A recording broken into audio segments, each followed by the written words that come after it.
There's a shot from inside of a vagina looking out, and this older white guy behind us actually gasped in the theater. And my wife was like, "Really, dude?"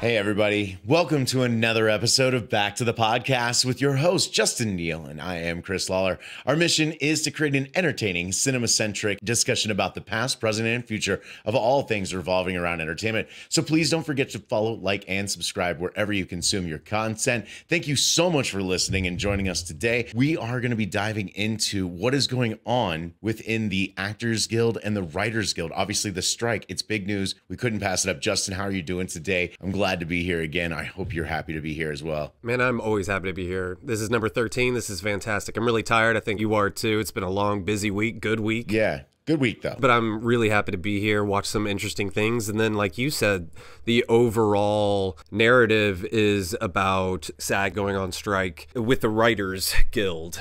And this is going to probably reshape the, movie industry for the next generation. What's going on right now between the people in charge and the people who actually make it. So we'll see what happens, but it's big. I don't know how long this is going to last. Turns out what I didn't know was that Fran Drescher, she's the head of the guild, and I didn't know that, and that was kind of the big surprise. But it turns out that they were in negotiations. Things were looking like things were coming to a head, and she feels like she was completely lied to and deceived, and so they went on strike. It happened, man, and it's hard. We debated whether or not to talk about this because we're not really like a news junket kind of place, but how do you love cinema the way we do and not look at something as unprecedented as what's going on? How long this is going to go on just depends on how greedy, I guess, the decision makers want to be. It sounds like there's a lot of greed involved. How much have you looked into all of this? So the past 10 or 15 years, the entire industry has been changed because of streaming. Yeah. First Netflix, Hulu, Apple. It really changed the business model completely. And the business was set up one way because 98% of the time, any given person is out of work in Hollywood. Like if you're on a TV show, you work for so many weeks or so many months, and then you're off for 6 months. It's about the checks that you get when you're off. It turns into a full-time thing. You know what I mean? So that's what a lot of this is about because of the business model changes that have come with streaming, business model that have been set in place for not just, A-listers and people like that. We're talking below the line people, the people who just work. It's unglamorous and it's work, and they are getting less and less money and less hours working until eventually they can't, afford to live there anymore. And so that's what a lot of this is about. And with AI coming in and all of that stuff that it can bring to the industry, things have to be put in place now for the next couple of decades to protect people who, actually create these things for us to watch. We see a very small percent of those, on the TV and online and in the newspapers, you know what I mean? But a lot of people are affected by this and they can't afford to make a living, and things have to be sort of changed now. Anyway, yeah, that's kind of what I know about it. They've definitely just, what I think I've understood the most is they've changed the way that they pay out to their actors and stuff. One of the main points, I was listening to Fran talk the other day, which once again just thought was a little weird. I don't know if you remember, I sent you the text. I was like, the lady from UHF is in charge of the Actors Guild.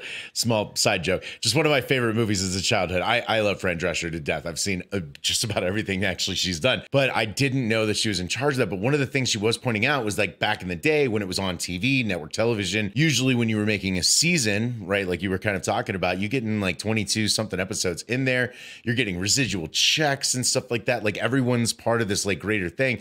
And now you're coming in and you're doing a streaming show. You maybe do like 10 quick episodes. They pay you for your time and you're out, but then they're able to somehow milk that for ever and ever and make a lot of money off of it. I'm not sure like how the whole big picture totally works, but it sounds like they're after some simple things. And there's a lot of big names that are stepping into this, which is a big deal. But once again, they're not really on strike for themselves as much as like the day players, if you will, that can no longer afford to even live in Hollywood where they make all of this stuff. So it's like, where are you even going to get all your actors and writers from? They're trying to find that, you know, nice balance. And once again, they're working off of like old contracts from, like the 80s and like some stuff from the 60s. Like times have changed. Obviously, it's time for a huge change and overhaul. I guess I got to be with them, you know, who wants to be a part of, you know, big corporate. You know, you definitely want to support the people that create the craft that you love so much, not the people that necessarily fund it.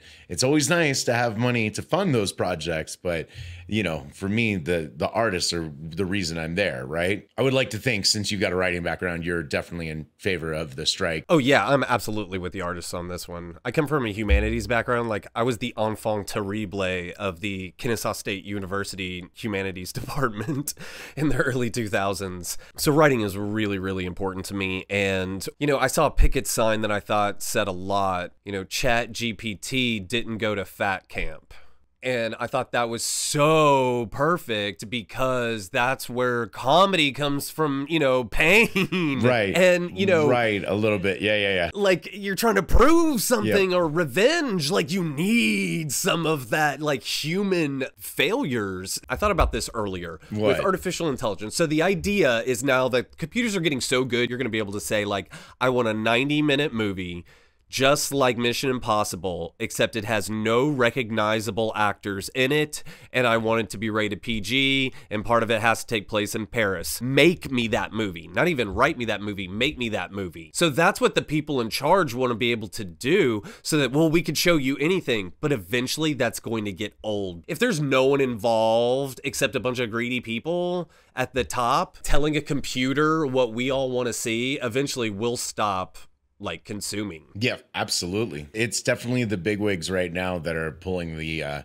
strings. Netflix, Amazon, Disney, those are like the biggest players right now, and they're the ones kind of holding all the cards. But Ryan Reynolds, right? Like people still go see the movies because he's in it, not necessarily because Disney made it. We are still kind of drawn to the directors and the actors, not just because a studio made a film. So I still don't understand how they're even being a little bit withholding and stuff. She's like, we know this couldn't be at a worse time for the studio. It's right in the middle of summer, but we demand equal pay, equal rights kind of thing going on. And that's kind of where they're at. Writers can't even afford to live in Los Angeles anymore. They don't really have any say. And a lot of these projects literally come out of the brains of these writers that finally get in, get a pitch meeting, show them what they've got, and then the studio buys it up for just a very simple fee. They are no longer attached to the project they created. They hand it over to some director with a vision, you know what I mean? And then they're just like milking this cow. Like there's always something to say about the investor. They are taking the risk in all of this, but there's also something to be said about the creator and their, you know, intellectual property and their hard work, right? I'm sure a writer would love to see their work through to the very end and stuff. You know, it's not like they're just writing these screenplays just for that one paycheck. I'm assuming they're film lovers too and would love to be a part of that process. And it sounds like they just haven't been. It used to be this like kind of like place to go into to like get your feet wet and be a part of something. And now it's just this vacuum that like sucks you in and spits you out is kind of what they were saying. And it's just different. You know, I mean, times are going to change and everything like that. We have to evolve. But I think that's exactly why they're at their breaking point now within Hollywood. Nothing has changed for so long. And we can't expect it to be that way, especially when television has died the way it has. The movie theaters have died and streaming's taken off the way it is. And they don't have those in their contracts to be a part of this new entity. So I wish them all the best, really. This has happened before. The industry gets shaken up in it, you know.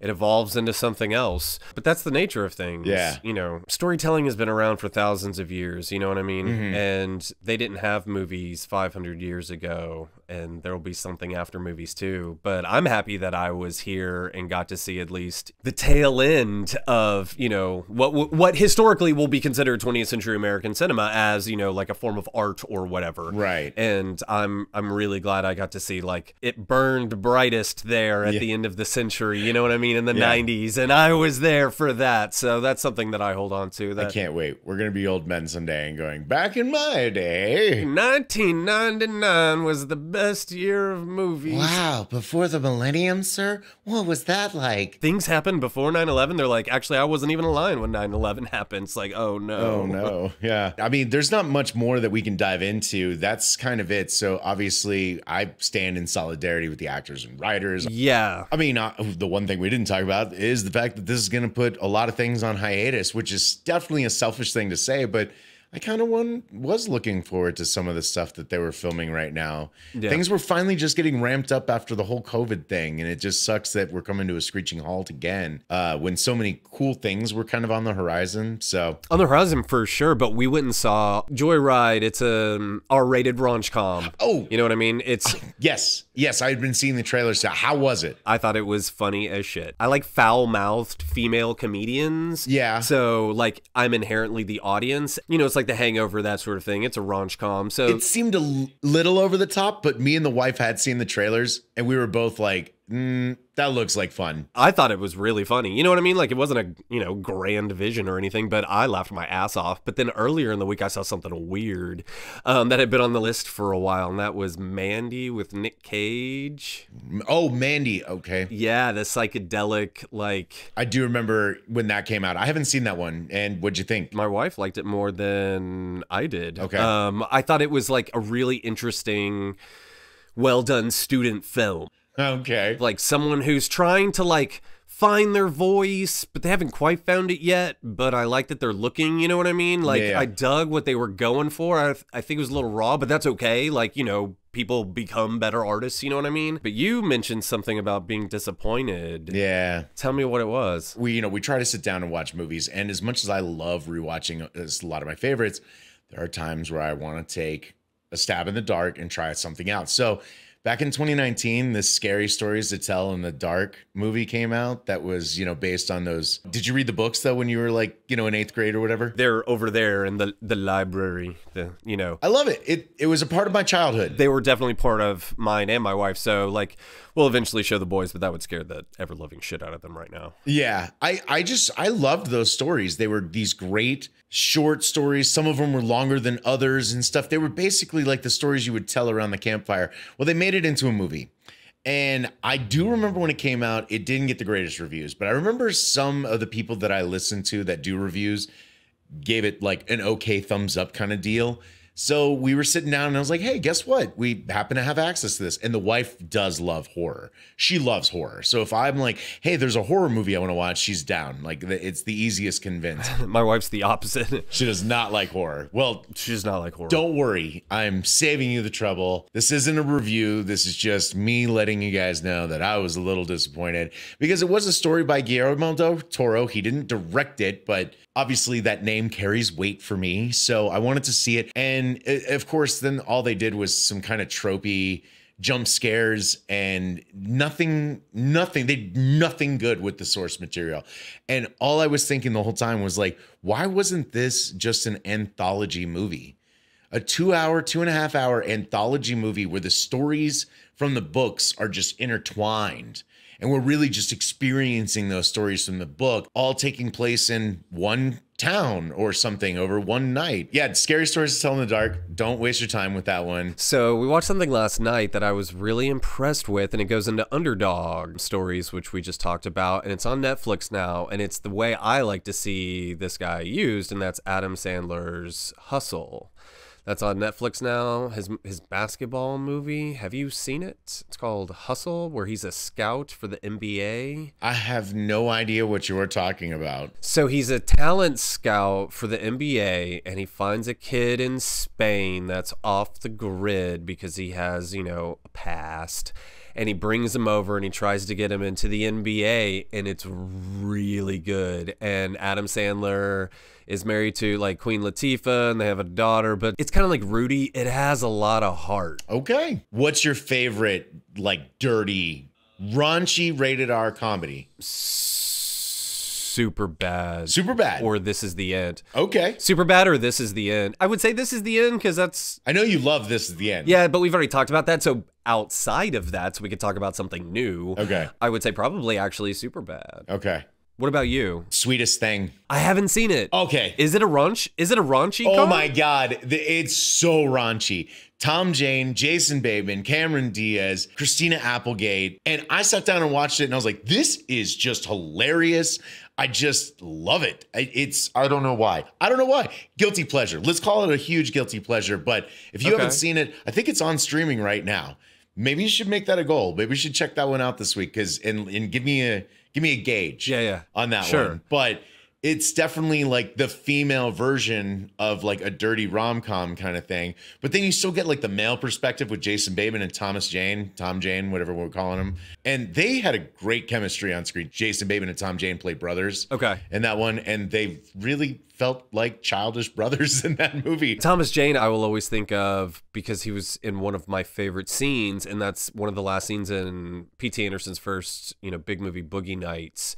They go to pick up cocaine from Alfred Molina. You're looking at me blank. Tell me you've seen Boogie Nights. Okay, no, I have. I'm struggling to remember Tom Jane in it, though. So Tom Jane is doing blow with Wahlberg and John C. Reilly. He's one of their boys. I'm for some reason just drawing the biggest blank on Tom Jane in this movie. Recently, we rewatched Scott Pilgrim versus the World, directed by Edgar Wright. He shows up the vegan cop. They just come in for that one scene and then they take off. Every time they show up, I'm like, oh yeah, Thomas Jane's in this. That's too funny. And Clifton Collins, who's in Traffic. God, what is the movie that he did with Sam Jackson where he was like the pain in the ass student and it was like a broken down high school, and I don't even remember, but that was like one of my first movies with Clifton Collins Jr.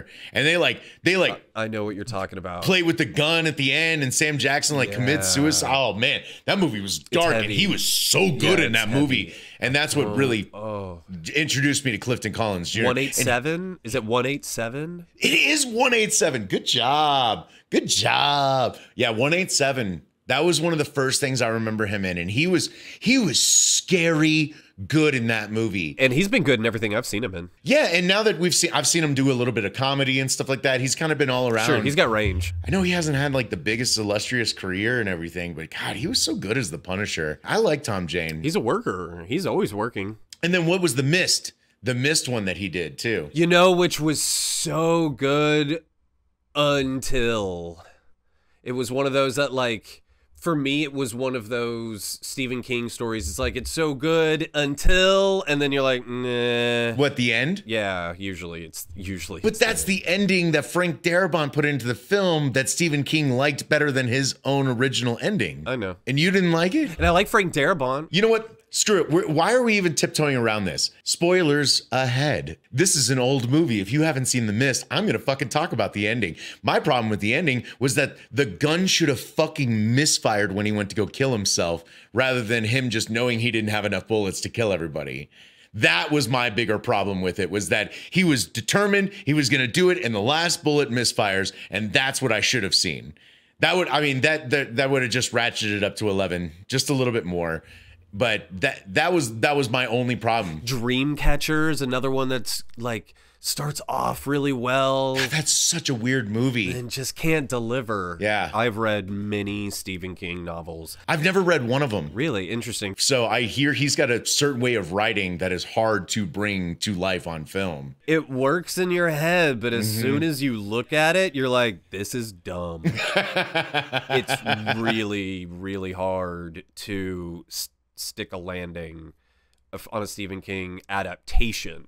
They're too weird, almost. Really? So you don't think that they knocked it out of the park with Maximum Overdrive? Oh, Jesus. Didn't he direct that himself? Yeah, with a lot of help from cocaine.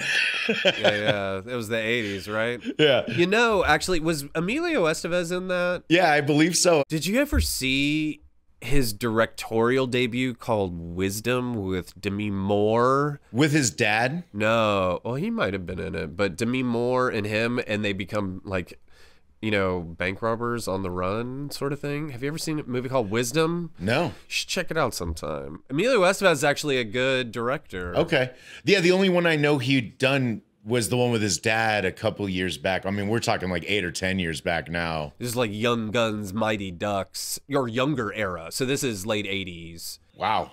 Okay. Yeah, it might be like 88 maybe is when Wisdom came out, but I'm one of the few people that I know that I've ever Like the Men at Work days. Exactly. Exactly. When Sheen was still on the rails.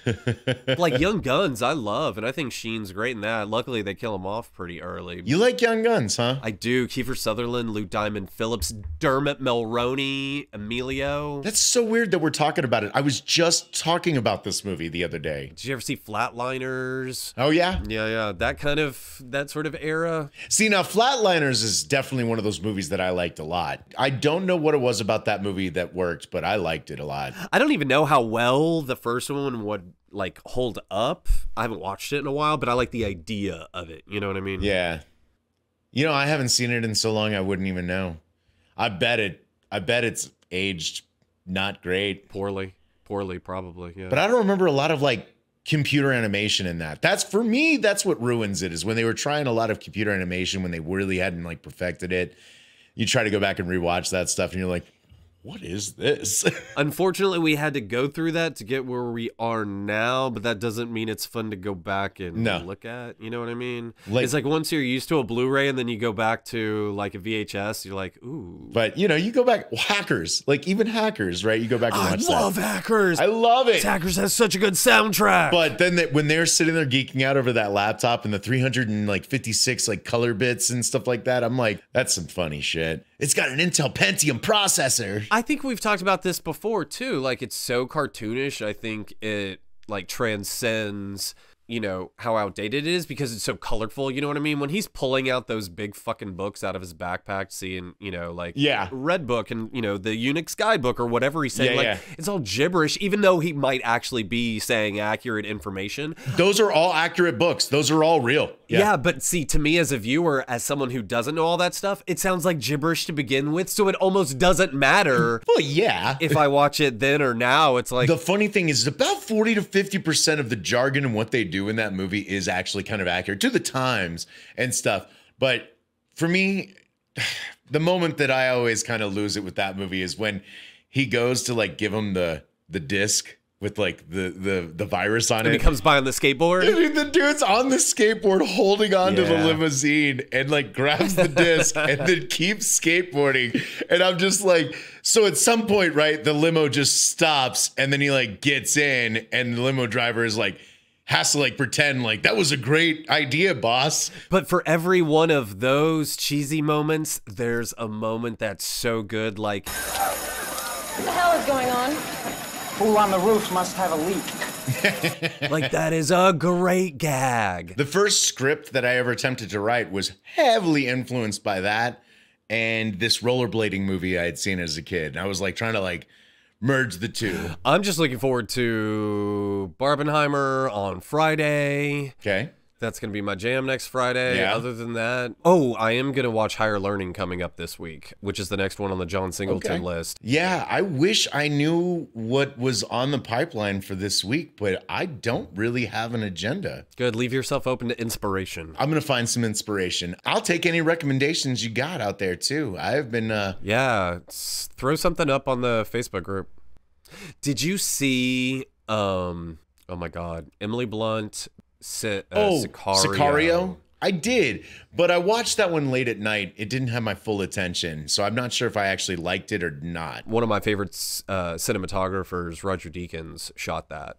Anyway, so Sicario, there's a scene where they're coming back from Mexico. This is law enforcement. I don't I think it's a couple of different groups working together, like ATF plus the FBI, you know, that sort of thing. Different agencies on a mission to go, like, get someone and bring them back. I think. I could be wrong in plot, but the situation is the same, so it doesn't matter. So they're on their way back with someone, and there are, you know, locals who don't want them to go back to the United States. There is a brief gun fight. Oh, when they're at the border patrol thing? When they're sitting there. And okay, I think I remember that sequence. That scene is so well constructed. Okay. It made me think of when you were talking about, you know, the Neverending Story. Very different. Very different, right. But for a movie to create suspense like that is harder than you think to do it well. And that is an example of a suspenseful sequence that is so well executed that I've seen recently. Sicario is really good. I should go back and rewatch that. Didn't that get a sequel? Yeah, I didn't see that one. But no, I saw the Emily Blunt one, but I think it was just one of those ones where it was like late at night and I was kind of farting around with something to watch and threw it on and just didn't have my full attention. But I'm still not sure if I liked it or not. But maybe that was also the point of it. It's a brooding sort of movie. See, I think that's the thing. It's just like watching like Full Metal Jacket. You're not supposed to come out of the movie theater whistling in Dixies, right? Like, you don't feel good. You're supposed to feel terrible about that stuff. I think that's what Sicario was supposed to be doing. And absolutely. Sometimes that's a hard movie to sit through. Traffic's like that too. Okay. So when you're doing a cartel movie, it's hard to make it like Care Bears. You know what I mean? Yeah, they don't like end on like a musical note. They usually don't. Beheadings. I don't know. Maybe I'm just one of those types of people that likes to feel a little bit better when I'm leaving the theater, but I do more now than I used to. When I was younger, I would like seek out those, you know. Dramas were way easier as a kid. Maybe it's just the relatability as an older person. So sometimes though it can be really powerful. You know, sometimes I want that. I want to be moved. True. I mean, sometimes I want to be unsettled because that's a very human concept. It's the reason you like horror movies. That's my version. Sicario is my version of a horror movie. Yeah, if you haven't seen it, Trick or Treat's my jam, dude. That is okay, fair enough. That's one of the few movies that we like make a point to watch on Halloween because it's just so well crafted and it's fun and it's got dark humor in it and you know what I mean? It's a little cartoony with also being very creepy and without doing just the monster thing where like the one monster's chasing the girl down the street for 2 fucking hours. You know what I mean? And then like they shoot him in the head and they're like, but he's not dead. Why? Whatever. This movie's not like that. And it's got Brian Cox and I love Brian Cox. I love him. And Dylan Baker. Man, Brian Cox is one of my favorite like character actors of his, you know, generation that I really, you know, English character actors that I really, really like that came over to America and like totally also created a body of work here, like on both sides. You know what I mean? Like, well, there you go. So now you have your favorite actor is in this movie and he plays such a curmudgeon and he's so good at it. And yeah, it's he's got a great little part in it. And then who else was in that? Dylan Baker. And then, oh goodness. Oh, if I can't think of her name, she's an Academy Award winning actress. She was in the vampire show that was on forever and ever. And she, you know, she was obviously Anna Paquin. But anyway, Trick or Treat's amazing. And I know we went down a rabbit hole today, but this is what I love talking the most is just the random things that I love about movies and stuff like that. And I just always enjoy the fact that you're willing to go down the rabbit hole with me, man. This is one of my favorite things to do, talking shop. This is what we do. Yeah. You end up someplace totally different than where you started. Yeah, exactly. Obviously, we didn't really have much of a topic today. So I guess down below, let us know if you support the Actors and Writers Guild and stuff like that. If you're directly affected by this in any way, let your story be heard. And of course, you can always tune in every week for new and fun, interesting topics that we're going to talk about. I guess since we didn't have much, man, what's the movie that you can just go off on like we can? Like, what's the one movie you can talk about? The actors in it, the writers, how they put it all together, why it's your favorite, yada, yada. Go ahead and drop that down below. Don't forget to join the Facebook group. We're definitely starting to liven up over there, having some fun. And of course, tune in every week as Justin and I continue to just discuss everything about movies that we love. Until next time, we'll see you here on Back to the Podcast.